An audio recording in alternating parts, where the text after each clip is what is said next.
and of course an estimate of the existing capacities and what are the gaps and what need to be mobilized from outside world to be able to adequately respond to the situation. And we need to research on preventive and curative interventions, but in the setting of disaster health research, preventive and curative interventions that have a special relevance for emergency health response.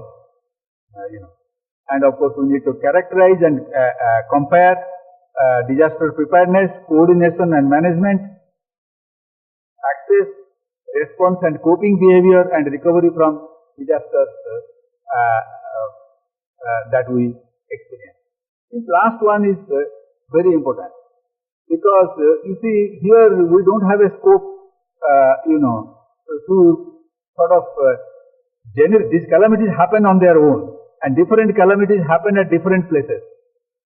I recently came across a paper where Quarantelli, the Disaster Research Center director for some time, he is narrating that they came across some 2 papers written in Italy in the early 20th century, and which was not discovered, and and drawing some of the insights that are again reinforcing the findings that they are discovering now in disaster research. We need to hang on to the knowledge and information generated in this event, so that because you never know when the next disaster, what kind of context it is going to be. But if you have the literature around, then it enables managers and responders to learn from those situations, and maybe something there works for them. What are the methodological issues and challenges on this, of research on disasters? Of course, most disasters arise from chaotic dynamic systems, weather events, or stochastic processes. They are random.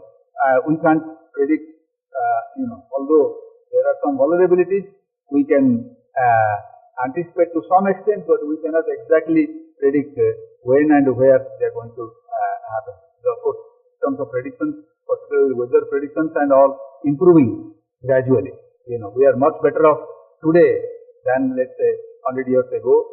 And particularly, for example, when I lived in Boston area of US, I discovered that there the weather people are able to predict on a daily basis for a small town whether it is going to rain or not going to rain. And there I had gone from a country in India. We have I used to hear All India Radio Cuttack narrating entire Odisha whether it is going to be so everything is iffy. That so we are gradually improving. So the technology and all that is progressing, but still we are never going to be able to bridge the uncertainty gap entirely. And of course, wide variation in types, incidence, severity, and setting of disaster, context and all. So timing of data gathering is important. So researchers, it's difficult to plan in advance, and then so you have to plan and equip yourself in a way that you can respond quickly and then gather data. So you have to think through and be ready with your methodological approaches. For example, I came across an article in Lancet. 1970 there was a cyclone in now Bangladesh, then East Pakistan, and and the CDC team came, and they had thought through, so they quickly laid in place a cluster sampling design and gathered data, and in short time they were able to generate an estimate and reassure that the risk of epidemic, there wasn't any epidemic, there wasn't any big breakout of any morbidities and all that. It was reassuring. And of course then for the longer term management, they came up with various solutions on nutrition issues and all that, some injury issues and all. So you need to be, you need to understand what kind of sampling approach and data collection are going to, would be useful, and then on the spot of the moment, one would be able to sort of implement them. There isn't any scope to consult in times of calamity. Then it is the context and not methods of research that makes disaster research unique. It is this context that, when and where it happens, how it happens, how much of accessibility you have, and all that, what are the data that is available before the disaster, and all that. That is what is the big difference. So, what it calls for is a problem-driven choice of research method instead of a golden hammer. If we have a screwdriver or a hammer, and then everything appears like a nail, that's, and this is, the reason I flag this point is, I wanted to appeal to all of you, because, Cochrane collaboration, the history of Cochrane, is originates from randomized control trials, So, Cochrane collaborations, and they tend to be oriented towards randomized control trials, and that's the starting point, and then you are trying to see how to, but this is a case where we need to grow out of the RCT is equal to pure science mindset, and look at, what are the most appropriate methods. Another methodological issue is the way disasters affect different parts of the world. The nature of the type of disaster experienced by different parts of the world are different. And a lot of research is produced, let's say, in for disasters that are experienced in US. Personally, I find a lot of literature there. So naturally, the literature will address the problems that they are facing there, and the number of researches on other kind of disasters experienced in different parts of the world would be less. We need to recognize this this potential bias. But before that, let me just explain this chart that I have taken from Paul Spiegel and other papers. This is a study in which they are basically trying to see whether overlapping of natural calamities with complex disasters, overlapping of one type of calamity with another type of calamity, how does it play out in terms of disaster response? And basically, they're trying to show that, when a natural calamity is superimposed on complex emergencies, then the disaster response tends to be much poorer. And so, to make this point, they have identified the 30 most important natural calamities in 3 categories. Disasters in 3 categories: natural calamities, complex emergencies, and epidemics. And the most important is on the basis of mortality. So they list out all the disasters in each of these 3 categories from 1980 to, I think, 1995 to 2004 in this decade, and then they take the data on the mortality that was reported from these disasters, and then sort them descending order and take the top 30 calamities. And this diagram is little, I had difficulty understanding, that's why I am trying to, For example, let's take this one is this bluish bar is natural disaster. Now they have taken 30 natural disasters. 20 were from Asia, these 20, and 3 in Africa. So 20 plus 3, 23, and 2 in Europe, so 25, and 1 in Oceania, 26, and 4 in Latin America. Right. That's how. So each of these, this red bar will add up. Again, if you count all the 4 or 5 bars, they will add up to. Anyway, now the point I want to make through this chart is that you see the dominance of natural calamities in Asia or epidemics in Africa, compared to Europe, Latin America, North America, and Oceania. The reason I am making this is that the part of the world where a lot of research and academic work is going on, the nature of disasters they are experiencing is different from the part of the world where the academic and research activities are compared. It's important for those of you who are from India and Asia, Africa, that we need to develop capacities. We need to research on the disasters that we experience, our societies experience. We need to document. It's not going to be enough that we can just take literature and then make sense out of it.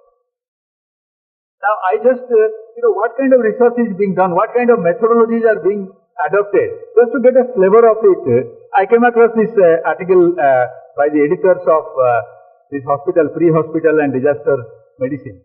We have analyzed for the last year, 2013 to 14, I think May to June or something like that, what are the publications that they published in their journal. And 64% of the articles published by them were based primarily on survey. And 23 were descriptive studies. 7 were based on descriptive analytical database. And 2 were cohort studies or simulations and modeling. And when you say primarily survey based, basically they are case series or case studies. Now this is, so we need to, when we do systematic review, we need to understand that when we do a systematic review, we are basically coming up with the protocol of inclusion criteria, exclusion criteria, and then how we are going to weigh evidence. Now, so you need to tailor them to see that you are able to sort of sift out high quality, credible research, original research based on surveys or case reports. We only look for RCTs that we are not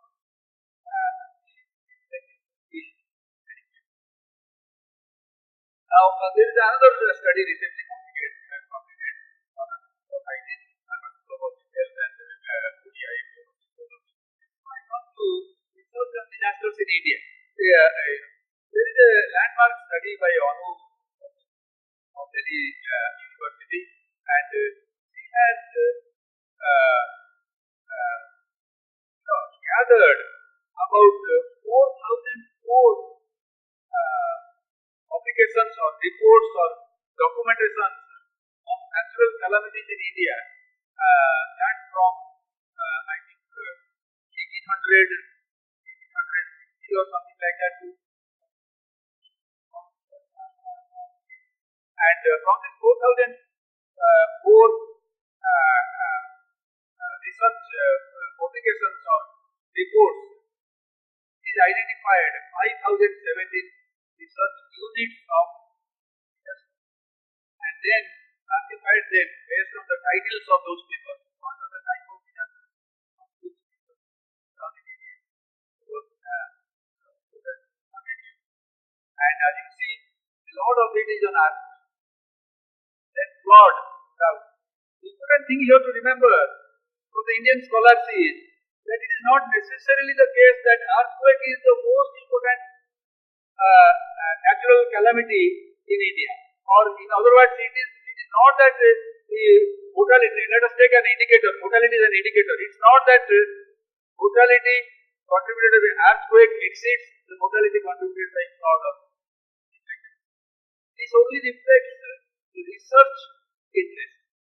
And then, if you read Anupapa's book, you see that the higher number of research publications in earthquake is because a lot of our IITs and all took interest, and interest in geology and earthquake, earth science, they emerged quite early in our country, and that is how they get.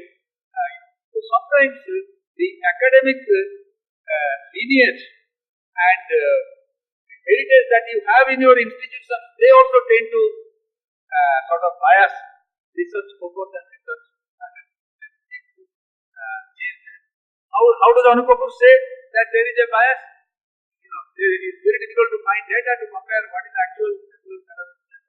But we took a test. What we did, we took a test case of the heat wave and cold wave, And we found that only less than 1% of the publication research is on this. But she was able to get data from the weather office about the heat wave and cold wave. And she found that a lot of the heat wave and cold wave were not represented in the research publication. And again, in terms of time, trend of research on natural disasters in India, the dates I was trying to remember, 1830 to the time frame that she has taken, 1830 to 2006. And that 1830 she chose because the first publication or report on natural calamities in India happens to be from 1830. You could look at anything credible enough before that date. But again you will find that she is basically classified them into phase of awareness, indifference and then recognition. Again, disaster research in India is picking up only recently. But of course, research on disasters, all aspects of disasters, we have to also replicate this trend on research on disaster healthcare. That's the challenge for us. I'll finally leave you with this statement from Sheila's son. I came across this doctor who lives in Oregon, USA. I just came across her blog and I was quite fascinated to read, I would just read what she's trying to explain about herself. A few years ago, I tried to find out what my role would be as a physician volunteer following a major disaster in my community, only to discover that no one could tell me. As I investigated further, I discovered physicians are largely left out of emergency healthcare planning, although everyone hopes they will miraculously appear when a disaster occurs. This started my quest to learn as much as possible about emergency preparedness so I could define both my own role and the role for other doctors in my community. Along the way, my quest has taken on a life of its own. Instead of waiting for a disaster to occur, I find myself volunteering more and more on a variety of disaster preparedness. I think